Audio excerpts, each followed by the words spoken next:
अगर इसका कारण पूछती हैं तो मैं बता रहा हूं कि एक बार नंदी जी को पता चल गया, उनके पिताश्री उनको बताए कि बेटा तुम्हारी उम्र एकदम कम, अब तुम मरने के करीब। तब नंदी जी बोले कि पिताजी आप इससे चिंतित क्यों हैं? मेरी उम्र में कम है, रहने दीजिए, आप चिंतित मत होइए। और नंदी जी गए नदी के किनारे गए और जाके बैठ कर जय जय जय जय जय जय जय जय श्री का जाप करने लगे।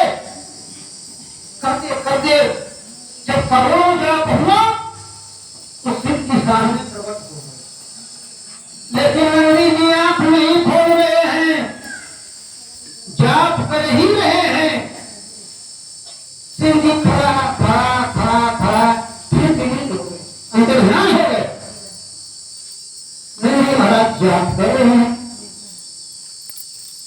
करते करते जब फिर करोड़ों जाप हुआ, फिर सिंह जी प्रकट हुए, खड़े खड़े खड़े खड़े। फिर नंदी की आंख नहीं खुली, जाप कर ही रहे हैं। सिंह जी फिर विलीन हो गए, अंदर ध्यान हो गए, जाप कर ही रहे। करते करते करते फिर जब करोड़ों जाप हुआ, सिंह जी प्रकट हुए और अपना हाथ उठाकर बोले, नंदी मैं तुम्हारी भक्ति से प्रसन्न हूं, जो मांगना है मांग लो।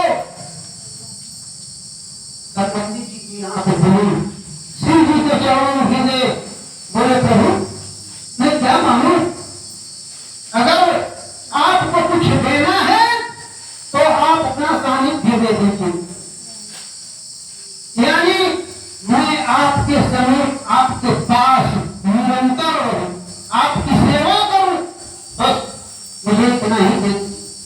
देखिए नंदी जी को यह नहीं मांगना था, जब उनको मालूम हो गया कि उनकी उम्र कम है तो उन्हें तो और मांगना चाहिए कि हमारी उम्र उम्र कर दीजिए। लेकिन देख लीजिए यही भक्ति है, निस्वार्थ भक्ति होनी चाहिए, उसमें स्वार्थ पड़ता न हो।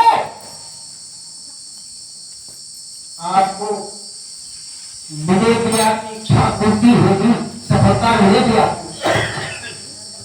नंदी जी ने कहा आपका सानिध्य चाहता हूं, आपके पास निरंतर रहना चाहता हूं, आपकी सेवा करना चाहता हूं, यही मुझे दे दो।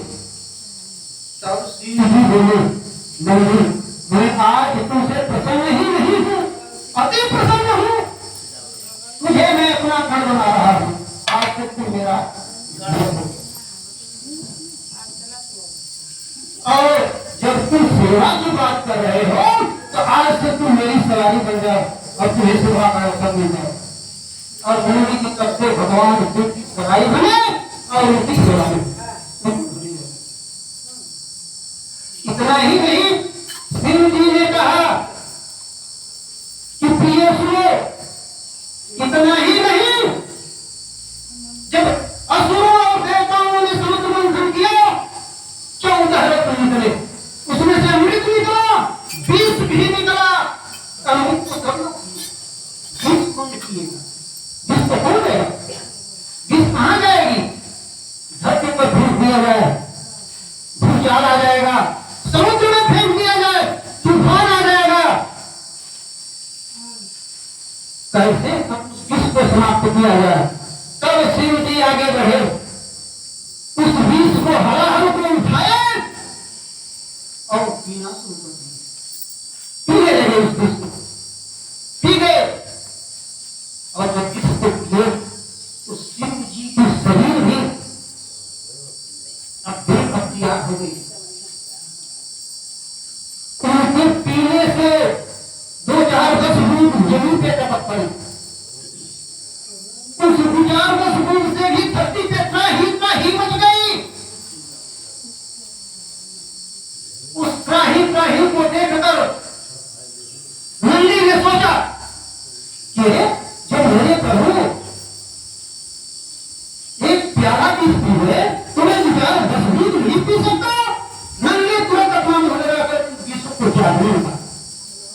गया जो धरती पे करती है जिससे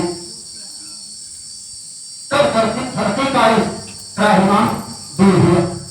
ये रही नंदी की भक्ति, ये रही नंदी की प्रार्थना और अनुकंपा। तब पार्वती जी मुझे तब तो कोई बड़ा पद देना चाहिए था, क्योंकि मुझे ने अपना घर बना दिया और मेरी सवारी मेरी सेवा काल उसके पास जाएगा ही नहीं। उसको तो कभी मर जाना था, लेकिन वो हमसे मांगा नहीं कि उसके पास जाएगा तो कौन काल जाएगा, कोई नहीं जाता। तो ये जप तप और भक्ति का परिणाम, निस्वार्थ भक्ति आप करेंगे। रामायण में भी लिखा हुआ है, रामचरितमानस में भी, कि जापे कृपा न करहि पुरारी सोन पावनी भक्ति हमारी। जिसपे शिव जी की कृपा नहीं होगी उसे मेरी भक्ति नहीं मिल सकती।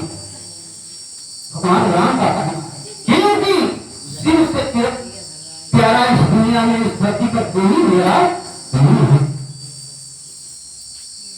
कहे भी लिंग था विधि कर पूजा, शिव समान प्रिय मोहिनी दूजा। इस धरती पे शिव देव की स्थापना करके पूजा कीजिए, उनसे प्रिय कोई मेरा इस धरती पर नहीं है। तो हम आप बातें में भूला जाते हैं। देखिए ये चर्चा सत्संगत क्यों न करो पुंजान, सत्संगत क्या नहीं पुरुष को बना देती है। बिनु सत्संग विवेक न होई, बिना सत्संग से बुद्धि विवेक नहीं खुलेगा। अगर विवेक को जगाना है, बुद्धि को जगाना है, तो सत्संग अति आवश्यक है। आवश्यक नहीं, अति आवश्यक है। हम चाह रहे